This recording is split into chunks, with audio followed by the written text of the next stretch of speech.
Good afternoon, I'm David Allard. Thames Valley Police says it's in the latter stages of completing a highly complex investigation into what caused the Didcot power station collapse 9 years ago. 4 demolition workers were killed when the plant's boiler house partly came down in February 2016. Nearly a decade on, and the families of the victims are still waiting for answers, prompting one industry expert to criticise the length of time it's taken as a national disgrace. Our reporter Catherine Dicot is live for us in our Oxford newsroom. And Catherine, just remind us of what happened there.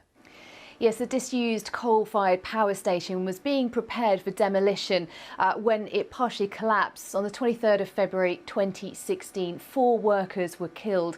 They were Ken Creswell, John Shaw, Michael Collins and Christopher Huxtable. But it took more than 6 months to retrieve their bodies, causing huge distress to the men's families. Thames Valley Police and the Health and Safety Executive have been conducting a joint investigation into manslaughter and health and safety offences ever since. But 9 years on, the families are still waiting for answers, and those in the demolition industry are highly critical of the length of time it's taking. 9 years to investigate the Didcot disaster is nothing short of a national disgrace. But unfortunately, it's not without precedent. You know, the investigation into Hillsborough, the investigation into Grenfell, this is becoming the norm. And unfortunately, I've got a horrible feeling that the Didcot now for industrial accidents will set a precedent. You know, there's been no pressure from the Home Office or the Home Secretary to make the police at Thames Valley to pull their finger out and get the thing resolved any quicker. So as a result, they've dragged their heels, and I think other police forces and other investigating authorities will do likewise in the future.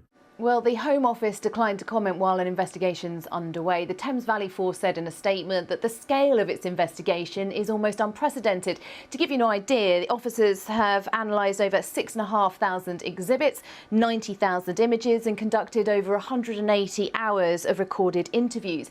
Now, they've not given a time frame for when it'll conclude, but they say they're confident they're moving towards the latter stages of their inquiries.